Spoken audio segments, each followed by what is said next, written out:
Hi, welcome to love talkies. Priya Sakhi episode number 71. Akshar గురించి తెలుసుకోవడానికి రామ్కి కాల్ చేసింది శివాని. అటువైపు నుండి రామ్ మాట్లాడుతూ ఆ అక్షర ఫారెన్ వెళ్ళింది మేడం అని చెప్పాడు. ఆ మాట వినగానే శివాని కోపంతో వాట్, ఫారెన్ వెళ్ళిందా, ఎక్కడికి వెళ్ళింది అని అడిగింది. అది ఇంకా తెలియలేదు మేడం, దాని గురించే తెలుసుకోవడానికి ట్రై చేస్తున్నాం. మనకు ఉన్న ఇన్ఫర్మేషన్ ప్రకారం తను ఇటలీ వెళ్ళాలి, బట్ ఇటలీలో తను లేదు అని చెప్పాడు రామ్. తను ఇటలీ వెళ్ళిందని మీకెలా తెలుసు అని అడిగింది శివాని. విక్రమ్ అసిస్టెంట్ హేమంత్ ఆ అక్షర అడ్మిషన్ దగ్గర నుండి ఆమె అవసరాలన్నీ చూసుకుంటున్నాడు. అతని ద్వారానే ఈ విషయం కనిపెట్టాం అని చెప్పాడు రామ్. దెన్ అతని ద్వారానే తను ఏ కంట్రీలో ఉందో తెలుసుకోవచ్చు కదా అని అడిగింది శివాని. లేదు మేడం, ఈ విషయం అతనికి కూడా క్లియర్గా తెలియదని అనిపిస్తోంది. ఎందుకంటే రీసెంట్గా mister Vikram and Akshara Italy వెళ్ళినట్టు వాళ్ళ వీసాలో ఉంది. వాళ్ళ టికెట్స్ కూడా ఇటలీ ఫ్లైట్కే బుక్ అయ్యాయి, బట్ వాళ్ళు అక్కడ లేరు. ఆ తర్వాత వాళ్ళు ఎక్కడికి వెళ్ళారో తెలిసే కనెక్షన్ మనకి ఇంకా దొరకలేదు అని చెప్పాడు రామ్. అదేంటి, విక్రమ్కి సొంత చాపర్ ఉంది కదా, అలాంటిది అతనెలా ఫ్లైట్కి వెళ్తాడు అని అంటున్న శివాని మాటలకు అడ్డుకు వస్తూనే, యాక్చువల్లీ మీరు చనిపోయాక, సారీ మీరు కనిపించకుండా పోయాక ఆ విక్రమ్ అక్షర హనీమూన్ కోసం హవాయి స్టార్ట్ అయ్యారు. బట్ వాళ్ళ చాపర్ మాల్దీవ్స్లో బ్లాస్ట్ అయింది మేడం అని చెప్పాడు రామ్. ఆ మాట విన్న శివాని షాక్ అవుతూ, వాట్, వాళ్ళ చాపర్ బ్లాస్ట్ అయిందా, ఎవరు చేశారు, ఎవరి కోసం చేశారు అని అడిగింది శివాని. ఆ మాటతో ఇంకా ఆ విషయాలేవీ తెలియలేదు మేడం అని చెప్పాడు రామ్.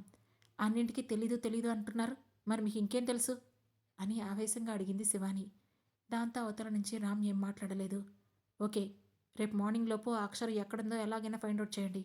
అండ్ నేను కాకుండా ఇంకా అక్షర విక్రమ్ మీద అటాక్ చేస్తుంది ఎవరో కనుక్కోండి. అట్లీస్ట్ ఆ అటాక్ అక్షర్ మీదనా లేదంటే విక్రమ్ మీదనా అనేది కూడా క్లియర్గా తెలుసుకోండి అని చెప్పి కాల్ కట్ చేసింది శివాని. కట్ అయిన ఫోన్ని బెడ్ మీదకి విసిరేస్తూ, అక్షరం మీద అటాక్ చేసింది ఎవరు, నేను కాకుండా తనపై అటాక్ చేయాల్సిన అవసరం ఎవరికుంది? ఒకవేళ బావేమైనా చేయించాడా? లేదు, తను ఈ చిత్తూరు జిల్లా దాటి బయటికి వెళ్ళడు. అలాంటిది చాపర్లో బాంబు పెట్టే రేంజ్ బావది కాదేమో. మరి ఎవరు చేసుంటారు?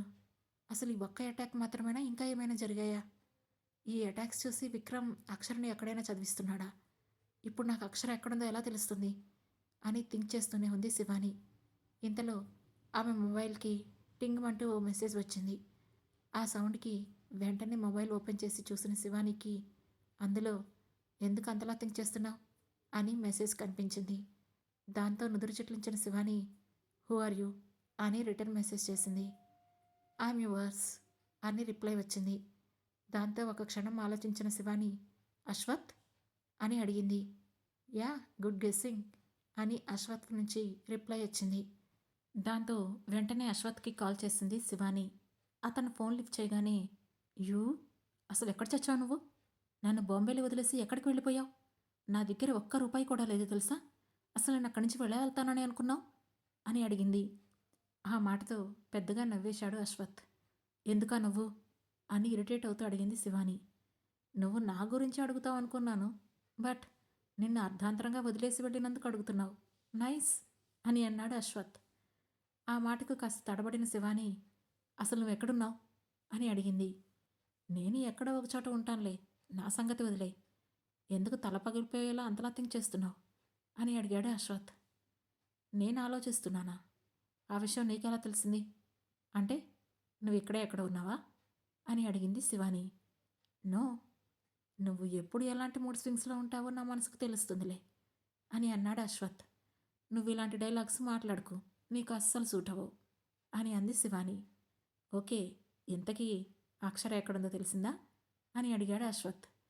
లేదు, తెలుసుకునే ప్రయత్నంలోనే ఉన్నాను అని చెప్పింది శివాని. నువ్వు ప్రయత్నిస్తూనే ఉండు, కానీ అక్కడ అక్షర వెనుక ఉంది విక్రమ్. అతను చాలా పవర్ఫుల్ అండ్ ఇంటెలిజెంట్. తనని నీకు దొరకకుండా చేయడం అతనికి చాలా ఈజీ అని చెప్పాడు అశ్వత్. ఓ, అయితే నువ్వు అక్షర గురించి ఆమె హస్బెండ్ గురించి కూడా తెలుసుకున్నావు అన్నమాట. ఇంకా ఏమేం తెలుసుకున్నావేంటి అని కాస్త వెటకారంగా అడిగింది శివాని. అక్షర ఎక్కడుందో తెలుసుకున్నాను అని చెప్పాడు అశ్వత్. వాట్, అక్షర ఎక్కడుందో నీకు తెలుసా? ఎక్కడుంది అని ఆత్రంగా అడిగింది శివాని. నేనిప్పుడు నీకు చెప్పాలా అని అడిగాడు అశ్వత్. దాంతో శివాని ఏం మాట్లాడలేదు. Day after tomorrow sharp 6 PM hotel Taj Mumbai room number 307 వచ్చేయి చెప్తాను అని కాల్ కట్ చేశాడు అశ్వత్. కట్ అయిన ఫోన్ వైపు చూసి పళ్ళు పటపటా కొరుకుతూ, అశ్వత్కి వాళ్ళు ఎక్కడున్నారో తెలిసినప్పుడు మరి నా టీంకి ఎందుకు తెలియడం లేదు? అసలు అశ్వత్కి అక్షర్ గురించి ఎలా తెలుసు? ఐలాండ్లో ఉన్నప్పుడు తన లైఫ్ స్టైల్ మొత్తం అక్కడే అని క్లియర్గా అర్థమైంది. మరి తనకి ఈ బయట ప్రపంచం గురించి ఎలా తెలుసు? మరీ ముఖ్యంగా తన బ్యాక్గ్రౌండ్ అంత పవర్ఫుల్గా ఉంటుందా? విక్రమ్ గురించి చెప్తున్నాడు అంటే విక్రమ్ నా గురించి ఏమైనా సెర్చ్ చేస్తున్నాడా? అతనికి నేను ఎక్కడున్నానో తెలిసిందా? ఐ థింక్ నేను చనిపోయానని అనుకుని ఉంటాడు. అలాంటప్పుడు నా బ్యాక్గ్రౌండ్ గురించి ఇన్వెస్టిగేషన్ చేసే ప్రాసెస్లో తనకు నా ఫ్యామిలీ గురించి ఏమైనా తెలుస్తుందా? నెవర్.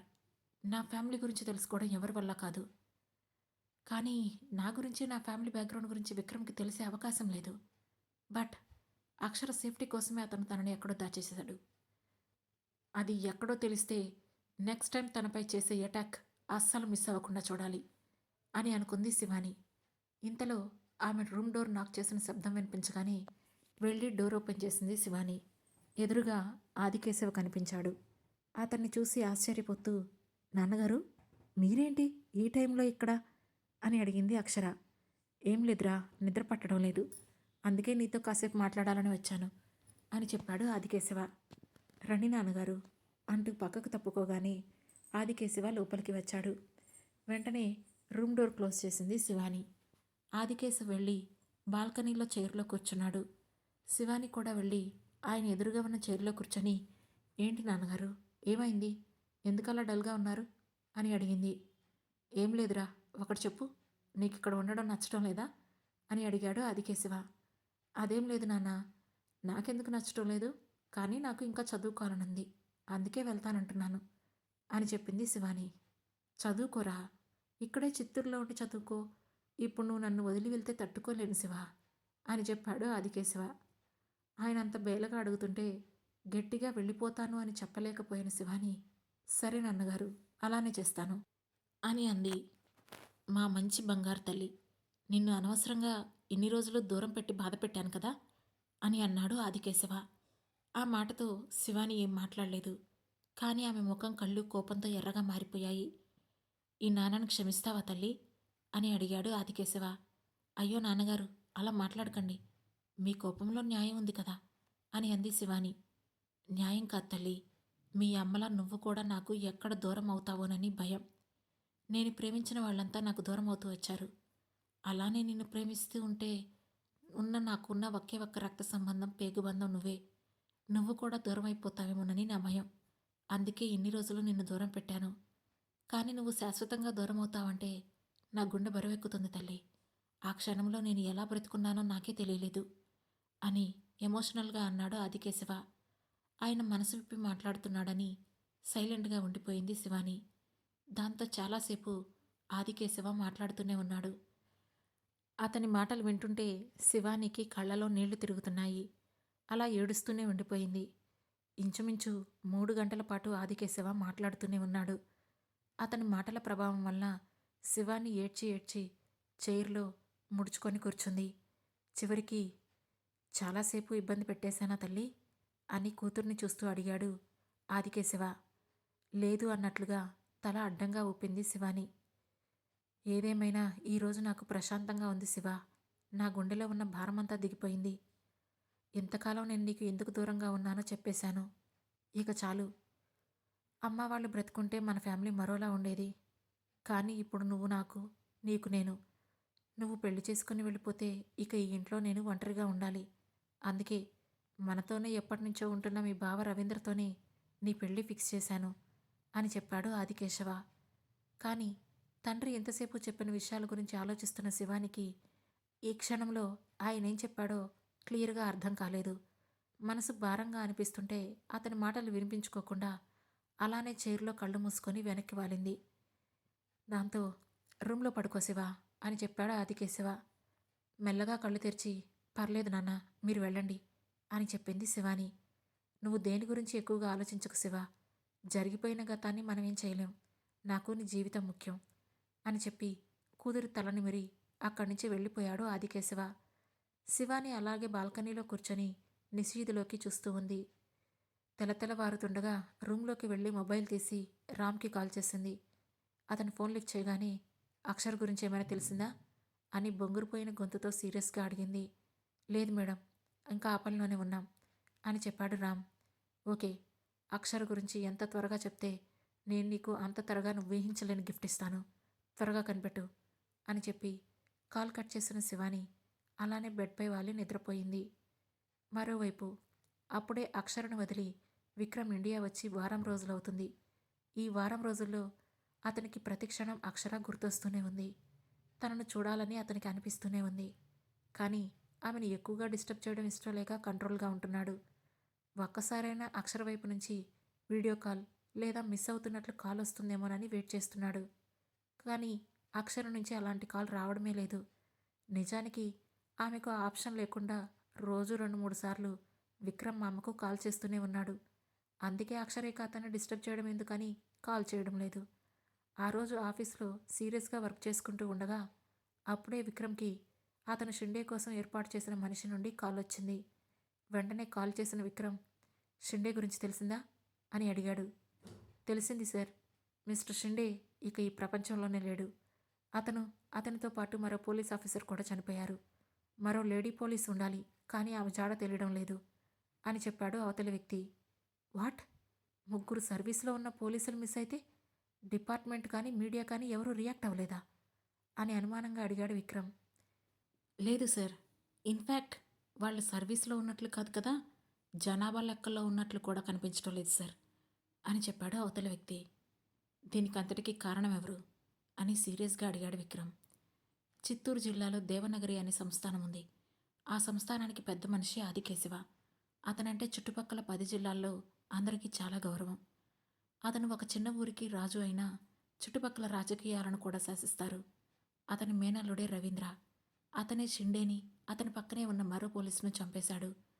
ఇక్కడ ఇంకో ముఖ్య విషయం కూడా ఉంది సార్ అని చెప్పాడు అవతలి వ్యక్తి. ఏంటది అని నుదురు చుట్లించి అడిగాడు విక్రమ్. ఆ ఆదికేశవ కూతురే శివాని. తనే బాంబేలో అక్షర మేడం మీద అటాక్ చేసింది. తను చనిపోలేదు, బ్రతికే ఉంది అని చెప్పాడతను. వాట్, ఆ రోజు సముద్రంలో పడిపోయింది. ఆ తర్వాత పోలీసులు ఎంత సెర్చ్ చేసినా తన గురించి ఏ డీటెయిల్స్ తెలియలేదు. అలాంటి తను తిరిగి బ్రతికి ఎలా బయటికి వచ్చింది అని అడిగాడు విక్రమ్. ఇక్కడ అందరూ ఒక విషయం మర్చిపోయారు సార్, ఆ శివాని స్విమ్మింగ్లో నేషనల్ ఛాంపియన్ అని చెప్పాడు అవతల వ్యక్తి. ఎంత ఛాంపియన్ అయినా తన సముద్రపు ఒడ్డు నుంచి ఇంచుమించు 2 కిలోమీటర్ల దూరంలో పడింది. ఎగసిపడుతున్న అలలను ఎదుర్కొని స్విమ్ చేయడం, పైగా ఓ ఆడపిల్ల వల్ల ఎలా అవుతుంది అని అడిగాడు Vikram. I don't know sir, but 1 week back Shivani ఈ దేవనగరి అనే సంస్థానానికి వచ్చింది. ఆమెను తీసుకొచ్చింది కూడా షిండే, మిగిలిన పోలీసులే. వాళ్ళు శివానితో వచ్చి అదే ఇంట్లో స్టే చేశారు. అప్పుడే మీకు పంపించిన ఆ పిక్స్ని తీశారు అని చెప్పాడు అవతల వ్యక్తి. వెరీ గుడ్, చాలా వాల్యుబుల్ ఇన్ఫర్మేషన్ ఇచ్చావు.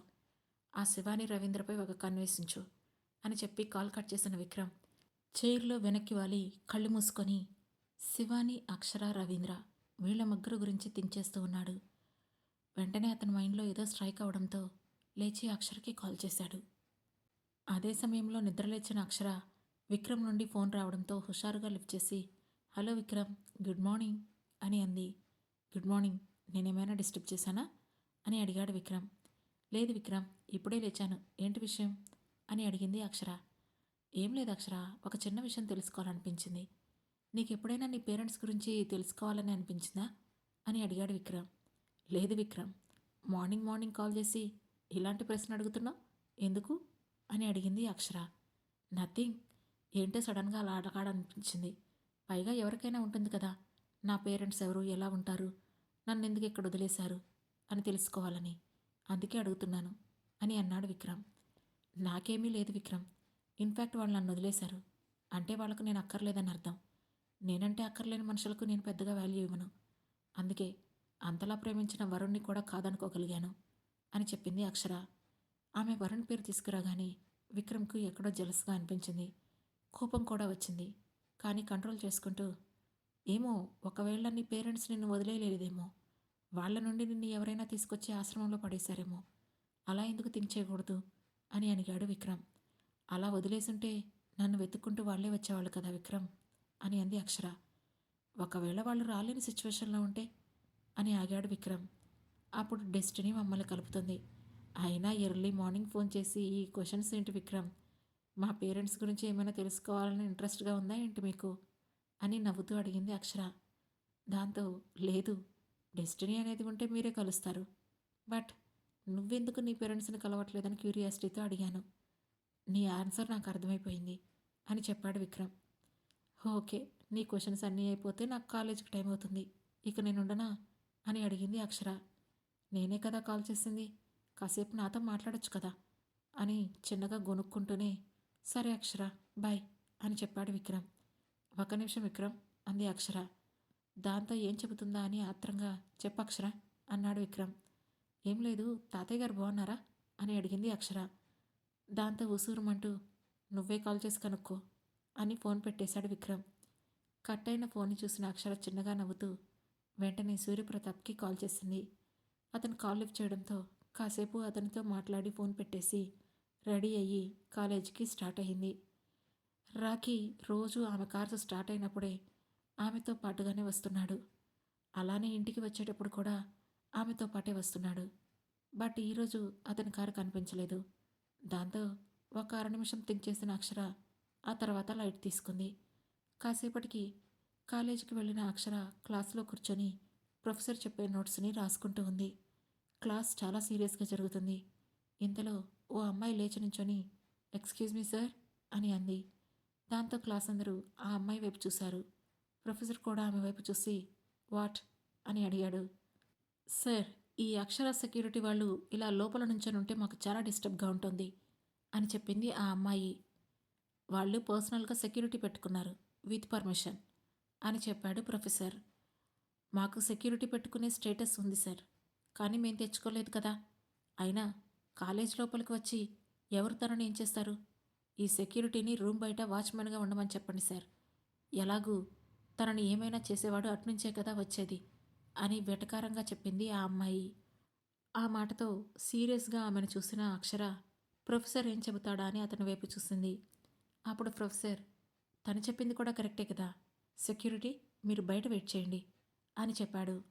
ఆ మాటతో వెస్లీ అక్షర వైపు చూడగరా రూమ్ బయట వెయిట్ చేయండి, నేను విక్రమ్తో చెప్తాను అని అంది.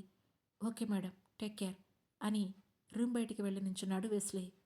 ఈ అమ్మాయికి సెక్యూరిటీని బయటికి పంపించాలని అంత ఇంట్రెస్ట్ ఏంటి అని ఆ అమ్మాయి వైపు అనుమానంగా చూసిన అక్షర సైలెంట్గా నోట్స్ రాసుకుంటూ కూర్చుంది.